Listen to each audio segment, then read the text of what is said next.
पूर्वा खालगावकर। KTVच्या कोकण वार्तामध्ये आपलं स्वागत। पाहूया आजच्या ठळक घडामोडी। खासदार विनायक राऊत, आमदार उदय सामंत आणि आमदार राजन साळवींच्या आक्रमक भूमिकेमुळे सुक्तनकर समितीने गुंडाळला गाजा। नाणार रिफायनरी प्रकल्प धोकादायक असल्याने तो आम्ही होऊ देणार नाही म्हणजे नाही। शिवसेना नेते आणि प्रकल्पग्रस्तांनी सुक्तनकर समितीला सुनावले खडे बोल। कामकाज स्थगितीची नामुष्की। आणि नाणार येथे रिफायनरी झाली पाहिजे म्हणून सुक्तनकर समिती समोर आले शेकडो समर्थक। यापुढील बातम्या अल्पशा विश्रांतीनंतर। समंदर की गोद में पला है तू,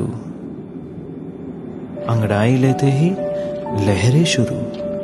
आज यौवन की मस्ती छोड़, ले चलता हूं तुझे एक नए मोड़। आजा तुझे माँ पुकारे अब, छेड़ देते हैं बीच से कुछ शरारत हंसी। गले लगा ले उसे ए फकीर, इंतजार कर रहा है तेरा तो। चल दे देते हैं उसे फसल की खूबसूरती तो। आजा तुझे माँ पुकारे अब, मीलों आगे चलना है हमें। सिर्फ फसल नहीं तेरे स्पर्श की चाह में बैठे हैं शहरों में भी कहीं।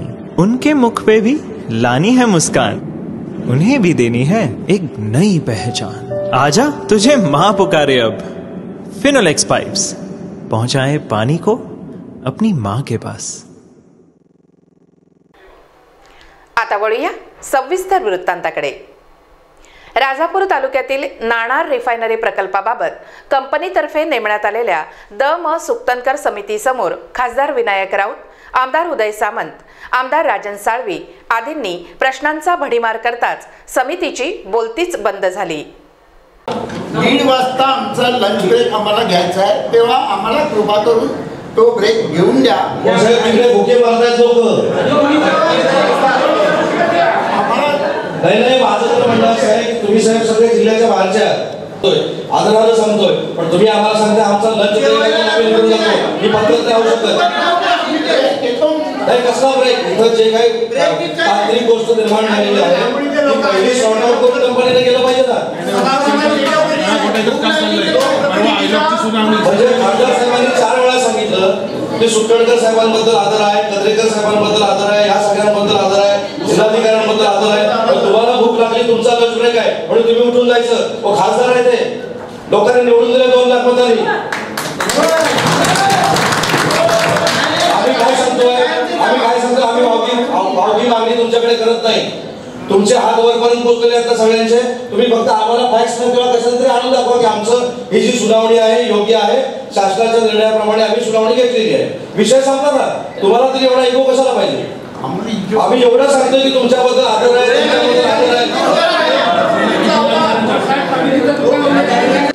या ठिकाणी नागपूरच्या अधिवेशनामध्ये मी आमदार म्हणून विधानसभेच्या सभागृहामध्ये विषय मांडला होता। त्या विषयाला स्पष्टपणे मुख्यमंत्री महोदयांनी उत्तर दिले आहे। त्यांनी काय सांगितलं आपल्या याच्यामध्ये, अध्यक्ष महोदय, नाणार प्रकल्पाच्या संदर्भात राज्य सरकारने स्पष्ट भूमिका घेतली आहे, स्पष्ट भूमिका घेतलेली आहे, हे महत्त्वाचं आहे। कोणत्याही प्रकारचे अधिग्रहण करण्यात येत नाही, त्यासाठी नोटीस काढण्यात आलेली नाही। सदर प्रकरणी माननीय श्री पक्षप्रमुख शिवसेना उद्धव ठाकरे यांच्याशी चर्चा केल्यानंतर संपूर्ण स्थगित केले आहे।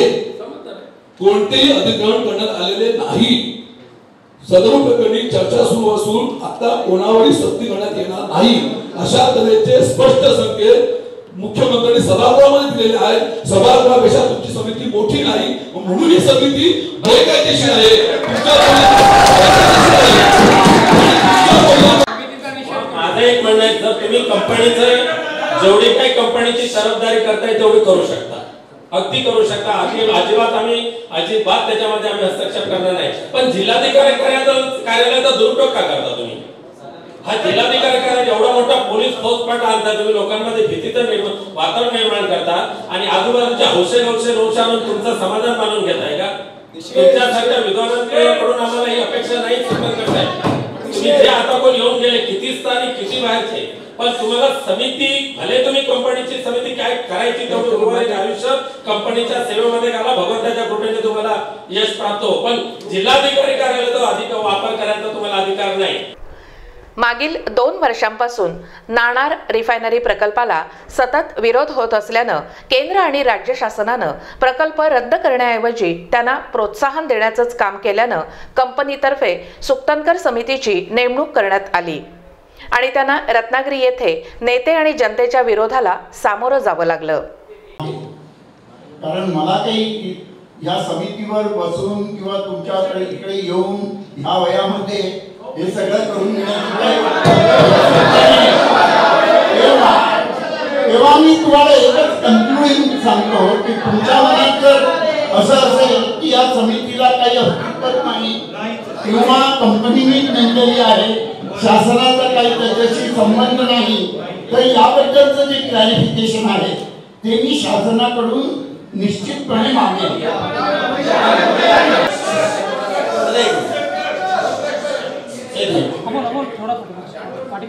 एक तर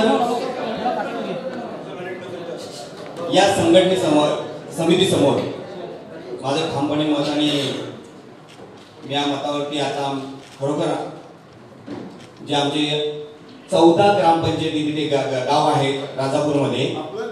माझं नाव अशोक वालम. आम्ही विरोध करतोय संघर्ष संघटनेचा मी अध्यक्ष आहे. 8 सरपंच आणि आम्ही कमिटीचे 4 लोक फक्त आलेलो आहोत. बाकी पूर्ण प्रकल्पग्रस्तांनी या समितीवरती विरोध टाकलेला आहे, बहिष्कार टाकलेला आहे विरोध करण्यासाठी. कारण जर पब्लिश केलंच नाही ही समिती कशी आली, कोणी अपॉइंट केली हे पब्लिश झाल्या नसल्या कारणाने आम्ही या समितीवरती आणि या बैठकीवरती बहिष्कार टाकलेला आहे. फक्त लोकांचा जो विरोध आहे त्या लोकांना तुम्ही वेटीस धरताय. 80 किलोमीटर अंतरावरती त्या गावापासून जी लोक आहेत तिथून 80 किलोमीटर अंतरावरती तुम्ही इथे बैठक लावताय. एक तर लोक शेतकरी मच्छीमार आहेत, हातावर कमवणारी लोक आहेत आणि पोट भरणारी आहेत, त्यांना बागायतदार शेतकरी आहेत, त्यांना काय गरज 80 किलोमीटर वरती यायचं. एक तर आम्ही 100% विरोध आहे. 95% विरोधाची असंमती पत्र या प्रकल्पाची सन्माननीय मुख्यमंत्री महोदयांना सुपूर्द केलेली आहे. शासनाला समिती नेमायची झाली तर त्याची अधिसूचना काढणं आवश्यक आहे. औद्योगिक क्षेत्र म्हणून MIDCने अधिसूचना त्या ठिकाणी जाहीर केली आणि मग अशी समिती जर MIDC आता साहेब म्हणाले, जिल्हाधिकारी साहेब म्हणाले की MIDCच्या CEOने लेटर दिलं, मग MIDCने दुसरी अधिसूचना अशी का नाही काढली की ही समिती आम्ही याच्यासाठी नेमलेली आहे. मुळातच ज्या समितीचं गूढ जे आहे ते अस्थिर आहे असं आम्हाला या ठिकाणी वाटते की याला कुठल्याही प्रकारे शासनाचा पाठिंबा नाही. केवळ या कंपनीने तुम्हाला सांगायचं आणि समितीने ते काम करायचं हे लोकशाहीत बसत नाही असं मला तरी वाटतंय. शासनाने अधिसूचना तुम्ही कुठल्याही डिपार्टमेंटला एखादी कुठलीही समिती नेमायची असेल, आयोग नेमायचा असेल तर त्या खात्याच्या सचिवांनी त्या ठिकाणी अधिसूचना जाहीर करायची आणि ती गॅझेटमध्ये प्रसिद्ध होते. ही प्रथा आहे. महोदयांना विनंतीपूर्वक सांगतो की आमची मागणी इथला प्रकल्प हटवा एवढीच आहे. शासनाची कमिटी त्यांच्याशी पण चर्चा करताना हा एकच मुद्दा आणि बाकीच्यांची चर्चा तर करायचीच नाहीये. त्यामुळे आम्हाला ह्या विषयासाठी जसं नंदुकाका म्हणाले त्याचा पुन्हा मी पुनरुच्चार करेन की जोपर्यंत तुम्ही तिथे चर्चा करून तुम्ही त्यांच्याचं मार्गदर्शन वगैरे तुम्ही मागवाल तोपर्यंत हे सगळं तुमचं तुम्ही स्थगित करा, थांबवा. आणि तुमची विनंती मला समजली, मला विचार करून दे आणि काय करायचं ते मी ठरवतो ना. दरम्यान महाराष्ट्र राज्याचे माजी मुख्य सचिव म सुक्तनकर यांच्या अध्यक्षतेखाली जी तज्ज्ञांची समिती रिफायनरीबाबत जनतेची मतं आजमावून घेण्यासाठी गठीत करण्यात आली होती ती शासनाने नव्हे तर कंपनीने केल्याचं समजताच खासदार विनायक राऊत आक्रमक झाले आणि त्यांनी समितीला धारेवर धरलं. शासनाच्या संमतीने आमची नियुक्ती केली आहे. आमच्या नियुक्तीचा जो काही आदेश आहे तो आदेश कंपनीने काढलेला आहे ही सत्य वस्तुस्थिती. शासनाने सांगितल्यानंतर शासनाने निर्देश दिल्यानंतर ते आदेश काढण्यात आलेले आहेत. तुम्ही कंपनीच्या वतीने इथे बसलेला आहात, आम्ही लोकांच्या वतीने इथे बसलेलो आज जे काही वाहनं वापरताय ती कंपनीची वापरताय, आम्ही आमची स्वतःची वापरतोय. तुम्ही कंपनीच्या ऑब्लिगेशन खाली इथे काम करणार आहात. शासनाने जिल्हाधिकारी महोदयांना माझी पुन्हा एकदा विनंती आहे, ह्या बेकायदेशीरपणे आलेल्या समितीचं कामकाज तुम्ही जिल्हाधिकारी कार्यालयामध्ये वापरायला देता, त्यामुळे तुमचा सुद्धा ह्या चुकीच्या कार्यपद्धतीमध्ये सहभाग होतोय. आम्हाला नाईलाजास्तव ह्या सभागृहामध्ये मुख्यमंत्र्यांनी दिलेल्या वचनाचा भंग केल्यानंतर ज्या ज्या संसदीय आयुधाचा वापर करायचा असेल तो आम्ही पूर्ण करणारच येत्या याच्यामध्ये. पण तुम्ही ह्या संपूर्ण समितीचं कामकाज करायच्या जर तुमच्या मनामध्ये काय संभ्रम असेल तर वरिष्ठांचं मार्गदर्शन मागवा. मुख्य सचिवांचं मार्गदर्शन मागवा. तुमच्यामध्ये कन्फ्युजन असेल तर ती समिती येऊ शकत नाही. पण कंपनीचा एक माणूस आता जो दलाली करतोय ना, त्याला सांगा ना तुझ्या ऑफिसमध्ये काय ते चालू कर म्हणून. तुम्ही शासकीय कार्यालयाचा कशाला वापर करत येता. दुसऱ्या बाजूने दुर्दैवाने शासकीय कार्यालयाचा वापर केल्यामुळे, पोलिसी दलाचा वापर केल्यामुळे तुम्ही लोकांना दबावाखाली आणताय आणि त्या कंपनीचं भलं करायला जात आहे असा आरोप आम्हाला करावा लागेल भविष्यामध्ये. त्यामुळे तुम्ही या संदर्भातलं जे काही स्पष्टीकरण असेल ते मागवा. ह्या समितीच्या कामकाजाबद्दल आम्हाला आक्षेप नाही. काय करायचं तो काय गुन्हेगारी करायची ती तिकडे करून दे, पण शासकीय कार्यालयामध्ये नाही. शासकीय कार्यालयामध्ये करू शकत नाही. हे आमचं जे सबमिशन आहे ते तुम्हाला ऐकावं लागेल. तुम्हाला वरिष्ठांचं मार्गदर्शन घ्या मागून आणि करायला चालू करू आम्ही त्यांच्याबरोबर आर्ग्युमेंट. जिल्हाधिकारी कार्यालयाच्या आवारात भला मोठा मंडप उभारण्यात आला होता आणि तेथे जमा झालेल्या नागरिकांना अल्पबचत सभागृहात सुरू असलेल्या सुनावणी ठिकाणी पाठवलं जात होतं. नाणार रिफायनरी प्रकल्पाबाबत रत्नागिरीत दाखल झालेल्या तज्ज्ञ समितीसमोर जनता आणि प्रकल्पग्रस्तांचा वाढता विरोध पाहता पोलीस प्रशासनानं कडक पोलीस बंदोबस्त ठेवला होता. त्यामुळे जिल्हाधिकारी आवार आणि लगत पोलीस छावणीचं स्वरूप दिसून येत होतं.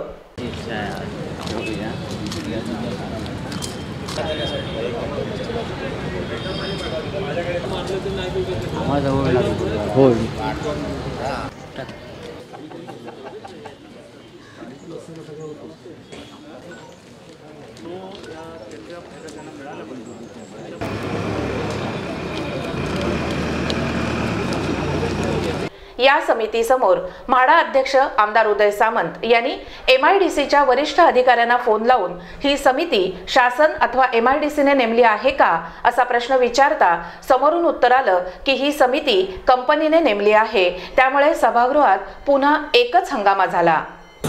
समजलं माझी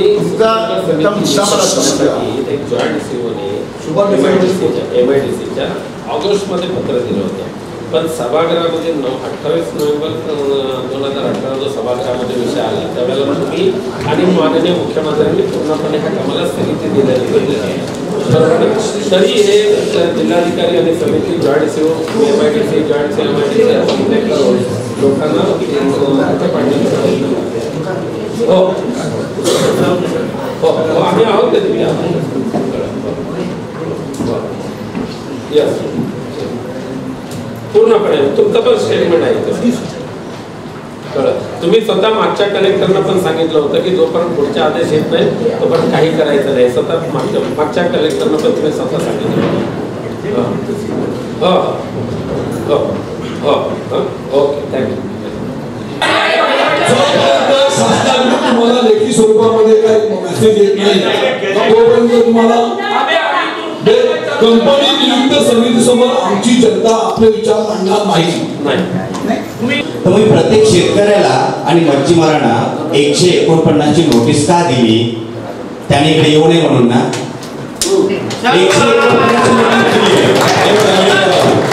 149 ची नोटीस दिली प्रत्येकाच्या घरी जाऊन पोलिसांनी आणि दम दिलाय, दमबाजी केलेली आहे. आणि याच्यावरती हे सगळं बेकायदेशीर आहे. आणि का शेतकऱ्यांनी येऊ नये, मच्छीमारांनी येऊ नये, खऱ्या जमीनधारकांनी येऊ नये तिथल्या प्रकल्पग्रस्तांनी, आणि मग कंपनीचे दलाल बाहेरून माणसं आणणार आणि ते चित्र उभं करणार आज आणि उद्या 2 दिवसामध्ये. याच्यावर पण आम्हाला ऑब्जेक्शन आहे.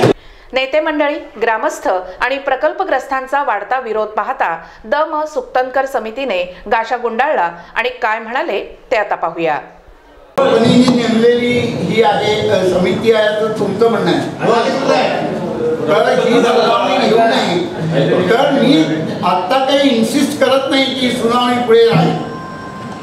तुम्हाला काय करायचं ते तुम्ही ठरवा, पण मला सुद्धा यापुढे काय करायचं कसं करायचं हे ठरवायचं स्वातंत्र्य. सर, सर्वांची विनंती एवढीच आहे की आपण तातडीने राज्य शासनाशी चर्चा करू. तुम्हाला वाटतं तितकं सोपं नाही आहे. म्हणत असाल की आम्ही आमचं पुढचं काम सस्पेंड करावं, आमची काहीच हरकत नाही आहे. आम्ही योग्य वेळेत सगळ्यांना कळवून परत जायचं की जेव्हा यायचं लोकांच्या मनातला निर्णय घेतला. लोकप्रतिनिधींचा सोडा, पण हा जो तुम्ही लोकांच्या मनातला निर्णय घेतला आणि ही स्थगिती तुमची सुनावणी थांबवली याबद्दल आम्ही तुमचं मनापासून कौतुक करतो. एकच विनंती करतो, पंत साहेब, एकच विनंती करतो, एकच विनंती. इथं बसून साहेब सगळ्या गोष्टी तुम्हाला सांगितल्या जातात. इथं बसून किंवा कंपनीकडनं काही गोष्टी सांगितल्या जातात. तुम्ही कधीतरी फील्डवर या, फील्डवर लोकांची परिस्थिती बघा. साहेब मगाशी त्या आमच्या वालम साहेबांनी उल्लेख केला, आमची 119 ग्रामदेवता मातीमोल होणार आहे. आम्हाला नाही, देवाला तरी घाबरा. माझं म्हणणं तुमच्या या भूमिकेचं आम्ही स्वागत करतो आणि तुम्ही सगळं अधिकृत घेऊन या आणि जाणार नाही. आम्हाला जर जायचं असेल तर आम्ही समितीला इकडे पाय ठेवू देणार नाही. अमुक करू तमुक करू असं तुम्ही थ्रेट कसं करता? तुम्ही तुमचं म्हणणं मांडा आणि इतरांनाही म्हणणं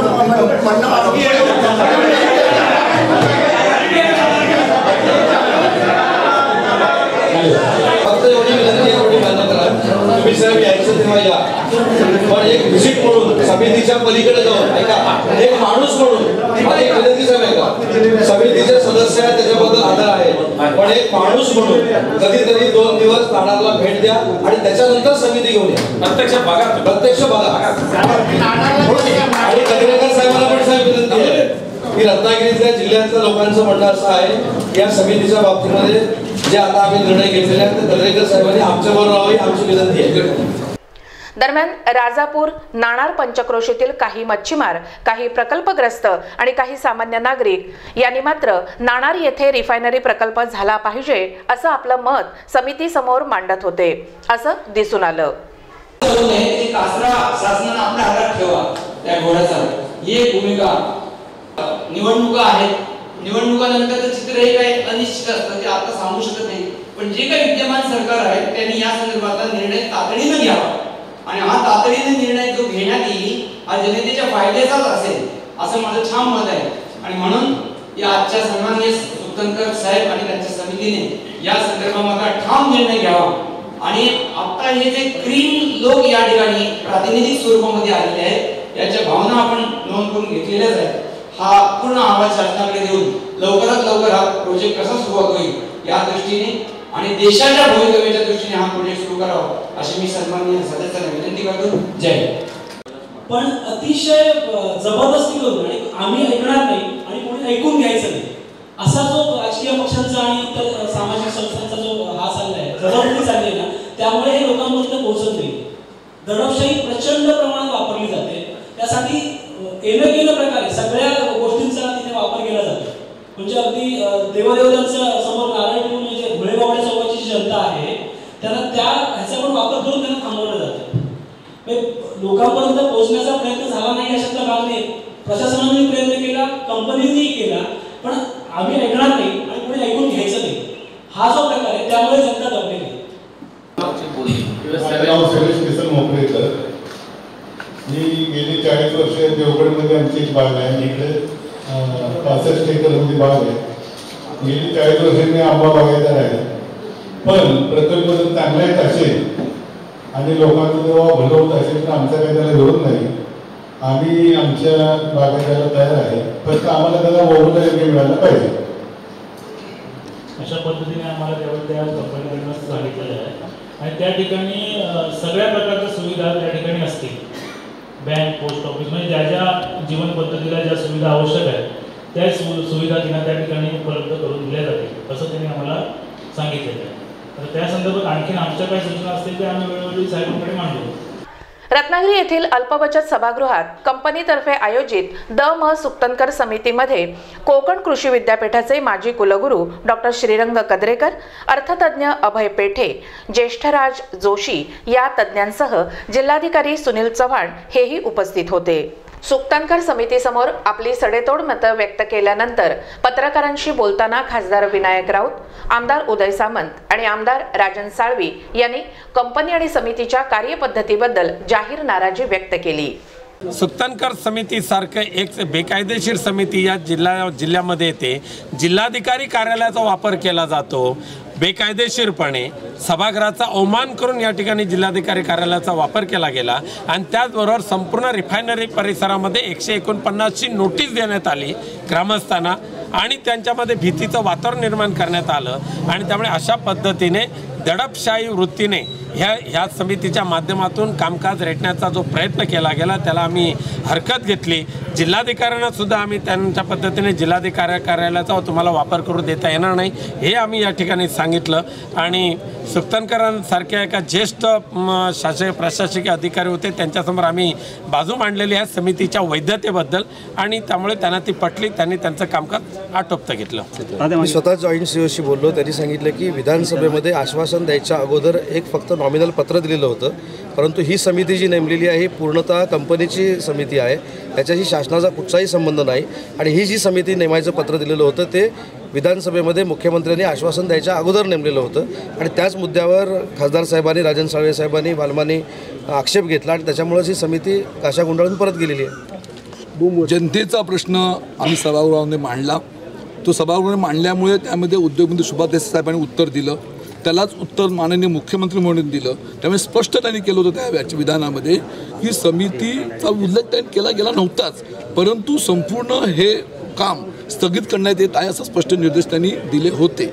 दुर्दैवाने ही समिती कंपनीने नेमली, या ठिकाणी आली, त्यांचं जिल्हाधिकाऱ्यांनी स्वागत केलं, परंतु या ठिकाणी आम्ही जे मुद्दे मांडले त्या मुद्द्याच्या माध्यमातून निश्चितपणे जिल्हाधिकारी कार्यालयाचा वापर केल्यामुळे हे बेकायदेशीर आहे आणि म्हणून येणाऱ्या अधिवेशनामध्ये निश्चितपणे जिल्हाधिकाऱ्यांच्या विरुद्ध, समितीच्या विरुद्ध आम्ही हक्कभंग मांडणार ही आमच्या आमदार म्हणून भूमिका आहे.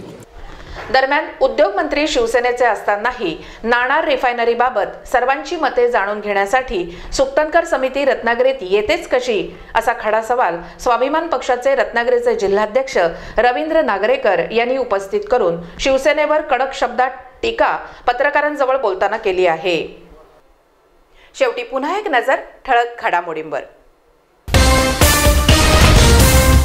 खासदार विनायक राऊत, आमदार उदय सामंत आणि आमदार राजन साळवींच्या आक्रमक भूमिकेमुळे सुक्तनकर समितीने गुंडाळला गाशा. नाणार रिफायनरी प्रकल्प धोकादायक असल्याने तो आम्ही होऊ देणार नाही म्हणजे नाही. शिवसेना नेते आणि प्रकल्पग्रस्तांनी सुक्तनकर समितीला सुनावले खडे बोल. कामकाज स्थगितीची नामुष्की. आणि नाणार येथे रिफायनरी झाली पाहिजे म्हणून सुक्तनकर समितीसमोर आले शेकडो समर्थक. याबरोबरच आजचं बातमीपत्र संपलं. नमस्कार.